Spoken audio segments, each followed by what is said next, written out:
When I came to Jiu Jitsu, I had a wrestling background, and even then, when I competed as a white belt, I didn't truly understand what applied and what didn't. And that's coming from someone with a good amount of experience grappling from their feet. I can't even imagine what that would feel like, not having any wrestling experience. And there's a lot of you white belts out there who are walking that path, never had any kind of grappling experience before Jiu Jitsu. So today, we're gonna talk about what to do, what not to do, the basics of your stand-up game. And I believe that by the end of this video, you're gonna have a much better understanding of what you're doing when that match starts.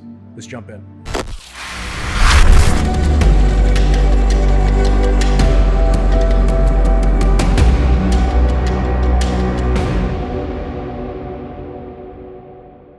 Once you get yourself into a jiu-jitsu school or even some jiu-jitsu competitions, you're gonna see that there's normally 4 different stances that most practitioners are going to assume. First, my personal favorite, the wrestler stance. You're gonna see that your knees are bent, your center of gravity is down, and your hands are out in front of you to help protect your legs and your upper body. I personally like this stance because I feel it's a lot easier to shoot takedowns without drastically telegraphing your movements. It's also very easy to adapt even if you don't have any wrestling background. The next stance you're gonna see is the judo stance. Now, not everybody in jiu-jitsu trains judo, but you will see some judo practitioners.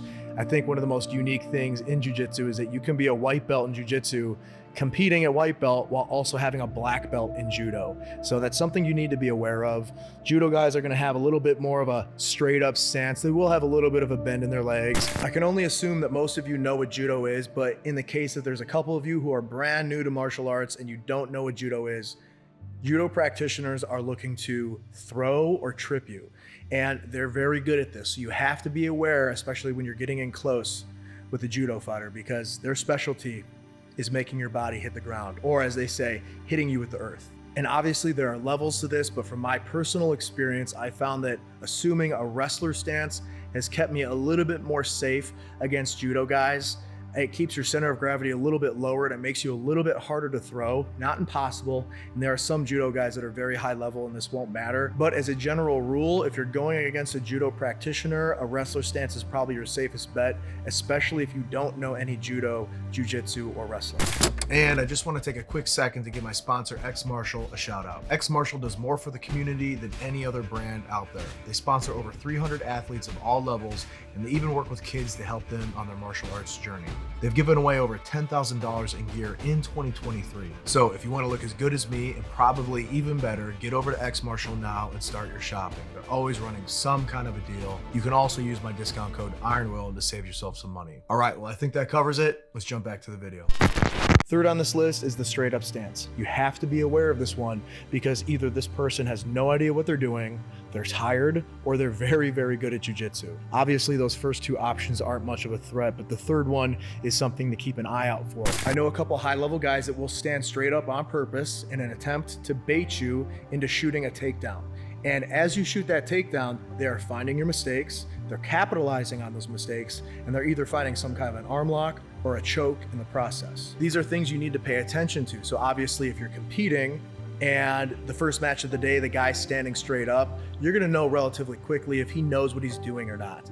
Now, obviously we can assume being the beginning of the tournament, he's probably not tired. So either A, he doesn't know what he's doing, or B, he's trying to bait you into shooting a takedown. Either way, you're gonna find out pretty quickly which one it is. So if a guy does stand straight up, I still like to assume my wrestler stance because obviously that's where I'm comfortable, but you have a lower center of gravity. You're harder to take down that way. If he's standing straight up, he's probably not looking to shoot takedowns anyways. It's gonna be easier for you to shoot takedowns on him. You just have to be aware of his skills. If he's looking to, hit an arm lock or a guillotine, make sure your takedowns are correct. Don't be shooting sloppy takedowns on guys that stand straight up because they're looking for those mistakes. Last but not least, the fighter that sits to his butt. Why do they do this? It's because they don't want to wrestle. They don't want to risk the takedown. They don't want to risk getting thrown. So they drop to their butt and they're probably looking at least for leg locks if they're a high enough belt rank to be doing that. Otherwise, it's purely just to keep yourself safer on the ground. I don't like this option. I like to wrestle. I like to look for the takedowns and the throws, but everybody has their own style and guys can make the butt sitting move work. Just remember that if you have a fighter that drops to their butt immediately, this doesn't automatically mean that they suck. right? In fact, it's probably the opposite. They feel so comfortable on the ground, they'd rather start there. So approach with caution. I'm looking for knee slides. I'm looking for guard passes, stuff like this to get the side body. But yeah, this is a very real option and a lot of people utilize that. It's just something to be careful of. Next on our list, what to do and what not to do. I can tell you right now, don't push into your opponent once you lock up. It's very common and normal for us to find our collar ties from standing. If you start pushing into your opponent and this person knows what they're doing, you are making a mistake. They will capitalize on this. I know that if someone pushes into me from this position, I will be looking for duck unders. I will be looking for takedowns. I will be looking to use that power you're placing into me against you. You also have to be aware that if you're going against someone who's good at wrestling, they may push into you to bait you to push back into them. You never want to push back into your opponent because that's just a setup to be taken down. If you have an opponent that pushes into you, instead of pushing back into them, just circle. Right? I sidestep, I'll make a complete circle. I'm never gonna push back into you because I know what you want. You wanna take me down. So circle instead of pushing back in, and that'll keep you a little bit more safe. And to add to this point, one thing that can work really well is tapping the forehead, tapping the face. You get your opponent to close their eyes. In that moment that their eyes are closed is when you initiate your takedown attempt. Okay, wrestlers are very, very good at this. This is where I've learned it, and it applies very, very well to Jiu Jitsu. Where people mess up is that they tap and then they hesitate. If I tap your face, your eyes are closing 100% of the time. You can take this idea and apply it to yourself. If you have an opponent that starts tapping your forehead, they're tapping your face, they're trying to get you to close your eyes, you know what they want. You can back off, you can sidestep, you can get away from them because you know what they're trying to do. And I'm not telling you to run from your opponent. I'm telling you to play it smart, okay? They start tapping your face, they're looking to set up a takedown, and you need to be aware of that. Another one you need to watch out for are fake shots. Now, what I like to do is I'll fake shoot, and the second you stop respecting that shot, the second that you stop reacting, that's when I'm gonna take my real shot. This is something that you see a lot of people do unsuccessfully because they only fake shoot and they never actually commit to the takedown. Now, the difference between people who have wrestling background and people who don't is that a lot of the guys, especially the wrestlers who are effective with it, will fake shot, and when the opponent stops respecting that fake shot, that's when they shoot the real shot, and it works so well.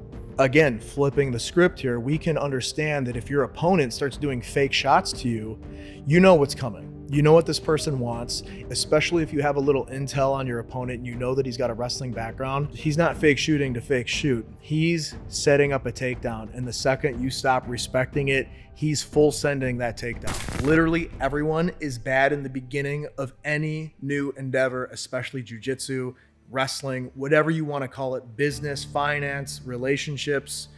If it's the beginning, you're not going to be good at it. So quit expecting yourself to be performing at an ADCC level when you're just new to this, right? Give yourself some room for grace and patience and know that the process requires these mistakes. These mistakes are your stepping stones to bigger things and greater things. So make the mistakes, don't let it get you down, and you will improve. And speaking of practice, if you're constantly starting on your knees or on your butt or on the ground for your sparring matches or your practice rounds, you aren't getting any better at standing. The best advice I can give you on any of this when it comes to standing is to put your ego aside.